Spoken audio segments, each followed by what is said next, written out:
20 मई 2025 की ये बातें मध्य प्रदेश के इंदौर शहर का रहने वाला एक कपल जिसमें सोनम रघुवंशी और राजा रघुवंशी दोनों ही हनीमून मनाने के लिए जाते हैं इंदौर से लगभग 2100 किलोमीटर दूर शिलोंग में। वहां घूम रहे थे और घूमते घूमते अचानक से लापता हो जाते हैं। इसके बाद ये बात परिवार वालों को पता चलती है तो परिवार वाले आखिरकार मीडिया की मदद से उन्हें ढूंढने की कोशिश कर रहे थे। और जब सरकार पर लगातार दबाव बनता है तब सरकार जाग जाती है और उसके बाद फिर उन्हें तलाश करना शुरू कर देती है। आखिरकार कई दिन बीत जाने के बाद पता चलता है कि 2 जून 2025 को 11:30 के आसपास मेघालय प्रदेश के जिला पूर्वी खासी हिल्स का सोहरा थाना लगता है, उसी की एक जगह लगती है बोईसा डोंग पार्किंग स्थल के पास एक गहरी सी खाई के अंदर लाश मिल जाती है। और लाश की जब शिनाख्त की जाती है तो पता चलता है कि इसी कपल में से जो राजा रघुवंशी है ये उसकी लाश है।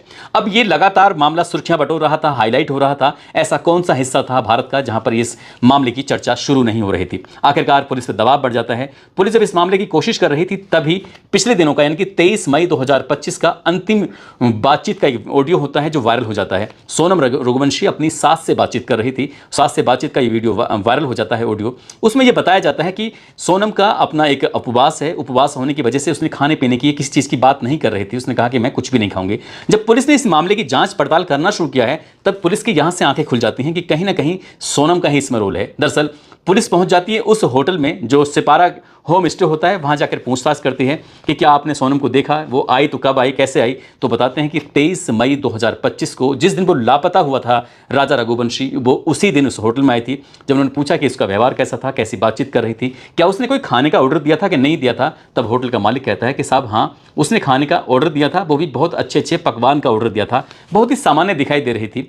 इसी बीच बस पुलिस की आंखें इसलिए भी खुल जाती हैं क्योंकि पोस्टमार्टम जो रिपोर्ट है, पोस्टमार्टम रिपोर्ट से ये पता चलता है कि जब उसकी सास से बातचीत हुई थी, सास से बातचीत के दौरान ही आधे घंटे के अंतराल में ही राजा रघुवंशी का कत्ल हो जाता है, मर्डर हो जाता है। अब पुलिस ने जो अपनी दिशा थी और दशा थी दोनों ही एक तय कर ली थी कि हमें किस ट्रैक पर चलना है, कातिल कहाँ किस रास्ते पे मिल सकता है।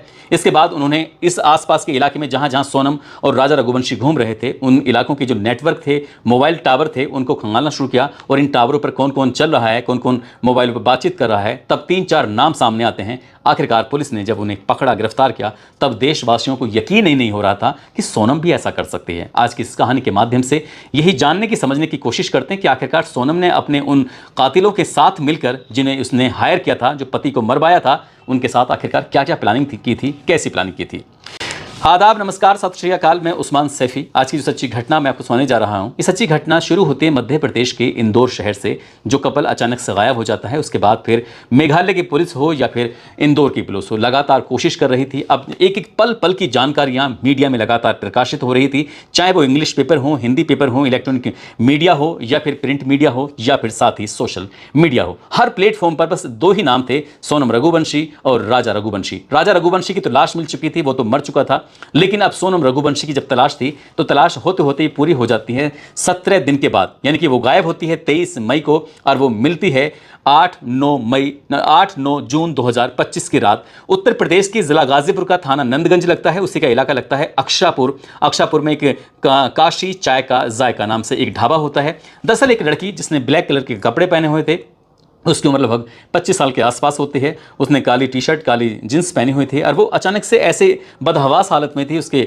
बाल बिखरे हुए थे। होटल मालिक को दिखाई देती है, होटल मालिक उससे बातचीत करता है। वो होटल मालिक से कहती है कि मुझे अपना नंबर दे दीजिए, यानी कि फ़ोन दे दीजिए, मुझे अपने परिवार वालों से बातचीत करनी है। और बातचीत के दौरान ही वो रोने लगती है, अपने परिवार से बातचीत कर रही थी। इसी बीच में मौका पाते ही वो होटल का जो मालिक होता है साहिल यादव, पुलिस को फ़ोन करता है। 112 नंबर पर कॉल करते ही पुलिस वहाँ पर आती है और थोड़ी देर में वो इलाका छावनी बन जाता है। साहिल यादव भी नहीं जानता था कि वो जिससे की बात करा रहा है दरअसल ये मामला इतना ज्यादा हाईलाइटेड था। हालांकि वो जानता था कि मामला है, लेकिन वो नहीं जानता था कि सोनम रघुवंशी यही है जिसकी आजकल इन दोनों खूब चर्चाएं चल रही हैं।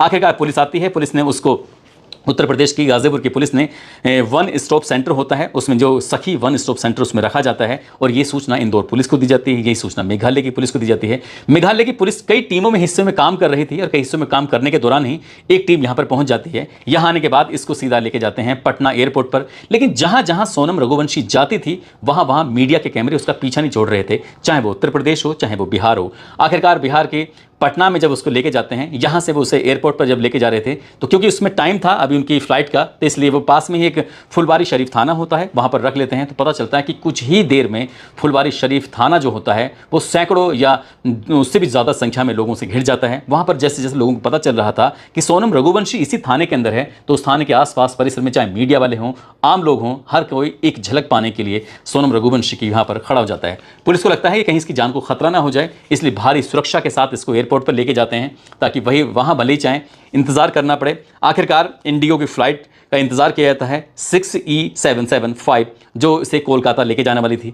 यहाँ से कोलकाता लेके जाते हैं, उसके बाद फिर गुवाहाटी लेके जाते हैं और गुवाहाटी से वापस वो शिलांग पहुँच जाती है, वही शिलांग जिसमें अपने पति को लेकर गई थी, जहाँ पर उसने अपने पति का कत्ल कराया था, जहाँ पर उसने पति को बेदर्दी से बेरहमी से मौत के घाट उतरवाया था।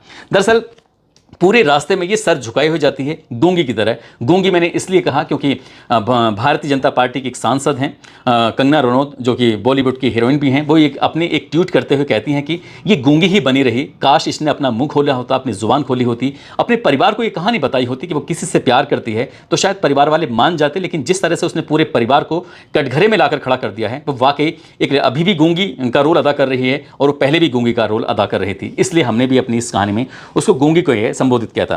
दरअसल सोनम ने अपने पति से शादी की 11 मई 2025 को। शादी होने के बाद वो बहुत जल्दी कर रही थी, 11, 12, 13 तक तो रहती है अपने ससुराल में। उसके बाद फिर 14 तारीख को वापस वहाँ पहुँच जाती है अपने मायके में। 16 तारीख को उसके परिवार के कुछ लोगों को शादी समारोह में जाना था और यहीं से इसने प्लान कर लिया था कि उसको जाना है ऐसी जगह पर जहाँ पर वो अपने पति के साथ हनीमून मना सके। लेकिन वो पति के साथ हनीमून मनाने नहीं जाना चाहती थी, बल्कि पति से छुटकारा जाना चाहती थी। इसलिए उसने 20 मई को टिकट किए और 29 मई तक का ये प्लान बनाया। अपने पति को रैंडमली बताया, पति को भी इस बात की जानकारी नहीं थी, पति को भी नहीं पता था कि वो अचानक से हनीमून मनाने के लिए जाएगा। आखिरकार वो हनीमून के लिए तैयार हो जाता है। उसके बाद ये हनीमून मनाने के लिए जाते हैं। एक तरफ तो इसने अपने पति को तैयार किया, उसके लिए फ्लाइट की टिकट तैयार की, दूसरी तरफ उसने एक जो लड़का होता है उसके माध्यम से, राज कुशवाहा के माध्यम से उसने कातिलों को हायर किया। जो कातिल होते हैं आकाश राजपूत जिसकी उम्र लगभग 23 साल के आसपास होती है, विशाल चौहान जिसकी उम्र 23 साल के आसपास होती है, आनंद कुर्मी जिसकी उम्र लगभग 21 साल के आसपास होती है। इनके ट्रेन के बाकायदा टिकट बुक कराए जाते हैं और टिकट बुक कराने में जो भूमिका है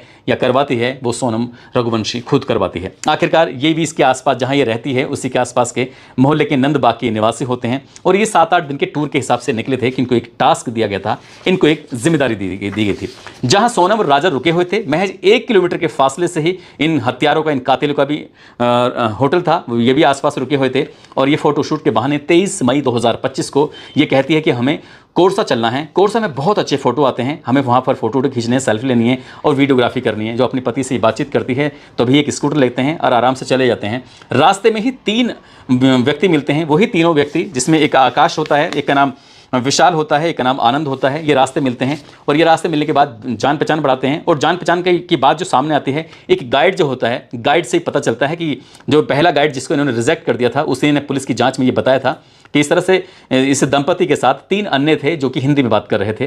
तब पुलिस ने और भी जांच पड़ताल करना शुरू कर दिया। आखिरकार रास्ते में जब ये मिलते हैं, बातचीत करते हैं, तो यहाँ पर सोनम कुछ ऐसे एक्टिंग करती है जैसे चलते चलते वो पूरी तरह से थक चुकी है। यहाँ पर वो थोड़ा पीछे चलने लगती है और जो आकाश होता है, आकाश अपने ही वाहन से था, वो लोगों को आते जाते देख रहा था कि उन्हें कोई देख तो नहीं रहा है। इसी बीच में जो राजा रघुवंशी होता है वो आगे चल रहा है, उसके साथ 2 लड़के चल रहे हैं और दोनों के पीछे चल रही है सोनम रघुवंशी। जब थोड़ा फासला हो जाता है तभी वो जोर से चीखती है, चिल्लाती है, आवाज़ लगाती है कि मार दो इसको, मार दो। यानी कि मारने की बात कहती है। जब मारने की बात कही जाती है तब कहीं ना कहीं वो उन लोगों को इशारा होता है। जब इशारा होता है तो इसके बाद विशाल चौहान ने सबसे पहला वार किया। उसके हाथ में एक दाव होता है, दाव एक दराती जैसी होती है जो पेड़ों के काटने के भी काम आती है, नारियल को भी काटने काम आती है। इसके लिए वाकई गुवाहाटी में ऑर्डर दिया था, ऑनलाइन ऑर्डर देकर दाव मंगाई गई थी। उसके बाद विशाल ने पहला वार किया, सामने से वार करता है, उसके बाद साइड से, इधर से, दाएं से वार करता है, पीछे से वार करता है। लगातार एक के बाद एक कई वार किए जाते हैं। जो उसका साथी होता है आनंद कुर्मी, वो भी एक के बाद एक कई वार करता है और वो तब तक उसको मारते हैं जब तक या उसकी मौत नहीं हो जाती। जो इनका तीसरा साथी होता है आकाश राजपूत, वो पैर भी कर रहा था कहीं आसपास में कोई देख तो नहीं रहा है। सोनम को जब इत्मीनान हो जाता है कि मर चुका है, उसके बाद उसको गहरी खाई में उसको फिकवा देते हैं। वो यहाँ पर कुछ नाटकीय ढंग से अपना काम करती है। जो अपनी जैकेट थी उसको छोड़ती है, अपनी शर्ट थी उसको छोड़ती है, थोड़ा फासले से स्कूटर अलग छोड़ती है और ये करीब 20 किलोमीटर का फासला होता है ताकि पुलिस को गुमराह किया जा सके, पुलिस को बेवकूफ़ बनाया जा सके। लेकिन कहते हैं कि पुलिस को ज़्यादा दिन तक बेवकूफ़ नहीं बना सकते। अगर पुलिस अपना ईमानदारी से काम कर रही है तो ज़मीन की 7 पुस्तों के अंदर से भी खुदाई करके कातिल को आराम से ढूंढ सकती है। आखिरकार जो कातिल होते हैं अपना काम करने के बाद ट्रेन पकड़ते हैं और जो ट्रेन से वो आए थे वापस अपने अपने मंजिल पर निकल जाते हैं। सोनम यहाँ से सीधा अपने होटल जाती है। वहाँ जाने के बाद हालांकि उसने अपने सास से कहा था कि मेरा आज उपवास है, उपवास का तो उसने एक बहाना बनाया था और इस सास के बातचीत करने के आधे घंटे के अंतराल में ही ये मर्डर हुआ था। अब ये कहना मुश्किल है कि ये जो बातचीत हुई थी सास से ये मर्डर से पहले हुई थी या बातचीत हुई थी, लेकिन था आधे घंटे का अंतर और ये आधे घंटे का अंतर तय हो जाता है, पता चल जाता है पोस्टमार्टम की रिपोर्ट के आधार पर। आखिरकार यहाँ से ये शिलोंग से अपना कोई वाहन पकड़ती है। वाहन के बाद ये सीधा 25 मई को सिलीगुड़ी पहुंच जाती है। सिलीगुड़ी से इंदौर पहुंचती है और ये बताया जाता है कि राज कुशवाहा के पास जाकर उसके रूम पर रुकती है। हालांकि पुलिस अभी दावा नहीं कर रही, लेकिन मेघालय की पुलिस ने मीडिया में एक बयान दिया था और मीडिया के बयान से पता चलता है कि वापस ये इंदौर पहुंच जाती है राज कुशवाहा के पास और राज कुशवाहा के पास वहां पर आराम से रुकती है। और जब राज कुशवाहा या उनके पीछे इधर जो मेघालय की पुलिस अपना काम कर रही थी, जो लगातार सर्विलांस की मदद ले रही थी टावरों पर, उन इलाकों में जहां जहां ये राजा और सोनम गए हुए थे, कौन कौन से और नंबर चल रहे थे, तब 2-3 नाम सामने आते हैं। आकाश, विशाल और आनंद कुर्मी का नाम आता है। इसके बाद इनसे ये पता चलता है कि सोनम की बहुत सारी बातें चल रही हैं। सोनम पल पल की अपनी लोकेशन शेयर कर रही थी और ऐसे करते करते सोनम की जो बहुत सारी बातें हो रही थी वो राज कुशवाहा से भी बातें चल रही थी। आखिरकार पुलिस ने उसको तलाश करने की कोशिश की। इधर तो ये 8 और 9 जून 2025 की रात को तीनों चारों आरोपी पकड़े जाते हैं। इधर जो ये सोनम रघुवंशी होती है वो ड्राइवर की मदद से बनारस पहुंचती है और बनारस से गाजीपुर पहुंचती है, लेकिन आखिरकार ये पकड़ी जाती है। लेकिन जब पकड़ी जाती है तो उसके बाद फिर एक नाम सामने आ रहा था लगातार, जो था राज कुशवाहा।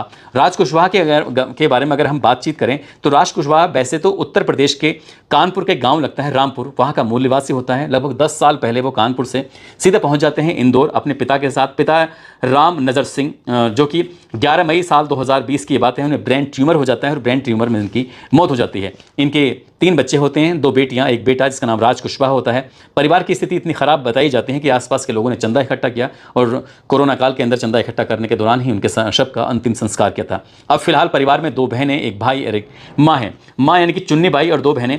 जब मीडिया वाले इनके पास पहुंचते हैं तो मीडिया वालों की जब ये बयान देती हैं तो यकीन नहीं हो रहा था कि राज कुशवाहा ऐसा कर सकता है, क्योंकि बार बार एक ही बात चल रही थी। शुभम पैलेस की कॉलोनी में रहने वाला ये परिवार वो बार बार एक ही बात कह रहा है कि ये तो सोनम रघुवंशी को दीदी कह के बुलाया करता था। यही नहीं, जब ये इसने कुछ साल पहले तक तो इसने कपड़े की मार्केट में काम किया। उसके बाद ये लगभग 2 या ढाई साल के आसपास ये सोनम रघुवंशी की अपनी प्लाईवुड की फैक्ट्री होती है, कंपनी होती है, वो उसमें 2-2.5 साल से लगातार काम कर रहा था। और काम करने के दौरान ही ऐसा मीडिया दावा कर रही है, ऐसा बताया जा रहा है कि राज कुशवाहा से ही उसकी नज़दीकियाँ बढ़ जाती हैं, दोस्ती हो जाती है, प्यार हो जाता है। जबकि इस लड़की की उम्र में और इस लड़के की उम्र में 5 साल का सीधे सीधा अंतर होता है। फिर भी लेकिन पब्लिक की नज़र में चाहे वो शिवानी जो कि इसकी सोनम रघुवंशी की सहेली है, वो साफ साफ कहती है कि वो सोनम रघुवंशी से तो सीधे सीधे वो राखी बंधवाने के लिए जाया करती थी, राखी खुद बांधती थी, सब कुछ ऐसे ही चल रहा था इनके बीच में, लेकिन वो दीदी कह के बुलाया करता था। इनमें प्यार हो सकता है, उसे यकीन नहीं होता। ठीक राज कुशवाहा का जो फ्रेंड होता है वो जिसका नाम राहुल होता है, राहुल भी यही बात कर रहा है कि ये इसे दीदी कह के बुलाते हैं। यदि राज कुशवाहा सोनम रघुवंशी का भाई है, ये मुंह बोला भाई है, तो फिर वो कौन है जिसके लिए उसने अपने पति का कत्ल कराया। जब इस मामले में जांच पड़ताल करने की कोशिश की, मीडिया रिपोर्ट खंगालने की कोशिश की, पुलिस ने देखने की कोशिश की, तो ये पता चलता है कि इसने ये कहा था कि मैं विधवा बन के रह लूंगी या विधवा बन के किसी से भी दूसरे से शादी कर लूंगी। जब इनके परिवार वाले आपस में एक पत्रिका के माध्यम से इस लड़की को ढूंढते हैं, लड़की के बारे में पता चलता है कि सोनम रघुवंशी है, प्लाईवुड के इनके अच्छा काम है। राजा रघुवंशी खुद अपनी माँ के पास वो पत्रिका लेके जाता है, कहता है कि ये भी मांगलिक है, हम भी मांगलिक हैं, दोनों की अगर शादी की बात चले तो कैसा रहेगा। परिवार वाले आपस में दोनों बातचीत करते हैं, पहले फ़ोन पर बातचीत करते हैं, फिर मिलते हैं और मिलने के बाद 11 फरवरी 2025 को रोका होता है और तारीख तय हो जाती है कि 11 मई 2025 को आखिरकार इनकी शादी हो जानी चाहिए। और शादी भी हो जाती है धूमधाम से। और शायद इसलिए उसने मांगलिक दोष को कम करने के लिए ही इसने अपने पति के कत्ल का प्लान बनाया था कि पहले से जो मांगलिक है उससे शादी हो जाएगी, मांगलिक दोष कम हो जाएगा, उसके बाद वो विधवा हो जाएगी। अब ये शादी जो करने वाली थी विधवा बन के, क्या राज कुशवाहा से ही करने वाली थी या कोई और इसका प्रेमी है, ये पुलिस की जांच के बाद ही स्पष्ट हो सकेगा। लेकिन अभी तक की पुलिस की जांच में जो भी कुछ आया है वो ये आया है कि राज कुशवाहा से लगातार कॉन्टेक्ट में थी, उससे बातचीत कर रही थी और शायद उसने राज कुशवाहा के लिए ही अपने पति राजा रघुवंशी का कत्ल किया था। हालांकि पुलिस उसे मेघालय लेके गई है ट्रांजिट रिमांड पर, उससे बातचीत कर रही है, पूछताछ कर रही है। जो बाकी आरोपी हैं राज कुशवाहा, विशाल, आकाश, आनंद, सभी से पूछताछ चल रही है। पूछताछ के बाद ही सब कुछ स्पष्ट हो सकेगा कि आखिरकार सच्चाई क्या है। लेकिन जिस तरह से ये पूरा मामला हाईलाइट हुआ है उसमें उपवास की बात थी, और उपवास की बात को जब उसमें सिपारा होटल में जाकर इसे क्रॉस चेकिंग किया तो वहाँ से पता चलता है कि ये जो सोनम रघुवंशी है इसका अपने ही जो सास से झूठ बोलना और साथ ही वहाँ होटल में जाकर एक नई कहानी निकल के सामने आना। अल्बर्ट पेट जो होता है उसने गाइड के माध्यम से पता चलता है कि 3 हिंदी भाषी बोलने वाले लड़के हैं जो यहाँ पर हैं। मोबाइल नेटवर्क से उन तीनों का पता कर लिया जाता है, और साथ ही ये पुलिस को थोड़ा शक होता है, ये जो वहाँ के एसपी हैं, आईपीएस ऑफिसर है, उनका भी ये कहना है कि हनीमून कपल जब भी हनीमून मनाने के लिए आते हैं तब वो बहुत सारे फोटो लेते हैं और सोशल मीडिया पर एक्टिव रहते हैं और जानकारी शेयर करते हैं, लेकिन इस कपल ने कोई भी फोटो कोई भी जानकारी अपनी शेयर नहीं की थी कि हम कहाँ घूम रहे हैं, क्या खा रहे हैं, क्या पी रहे हैं, क्या नहीं कर रहे हैं। और इसी से कहीं ना कहीं इनको शक होता है कि इनके आपस में जो दिखाने के लिए एक दूसरे के पति पत्नी जरूर थे, लेकिन दूरियां बहुत ज़्यादा थीं। आखिरकार आगे जाहिर सी बात है सोनम रघुवंशी और ये बाकी की जो टीम है वो जेल जाएगी, और जेल जाएगी तो बड़ी सज़ा भी होगी। लेकिन इस बीच में राज कुशवाहा जो बेहद गरीब है, जिसके परिवार के लोग बहुत ज़्यादा गरीब लोग हैं, जिसके पिता जब उसके ख़त्म हो जाते हैं तब उनका अंतिम संस्कार करने के लिए भी लोग चंदा इकट्ठा कर रहे थे। और ऐसी स्थिति में जो अकेला इकलौता मात्र कमाने वाला व्यक्ति होता है वो भी जेल चला जाए तो जाहिर सी बात है परिवार पर दुखों का पहाड़ टूट ही जाएगा। साथ ही राजा रघुवंशी जो अपने परिवार का लाडला, जो कि उसका बिजनेस माइंडेड था, ट्रांसपोर्ट का पूरा काम खुद देखता था, उसके साथ ऐसा होता है तो ये भी वाकई अपने आप में बड़ा भयानक है, खौफनाक है। काश के सोनम रघुवंशी ने अगर भागकर किसी अपने चाहने वाले से शादी करने का फैसला लिया होता तो ये कहानी शायद दुनिया के सामने इस तरह से चल नहीं रही होती।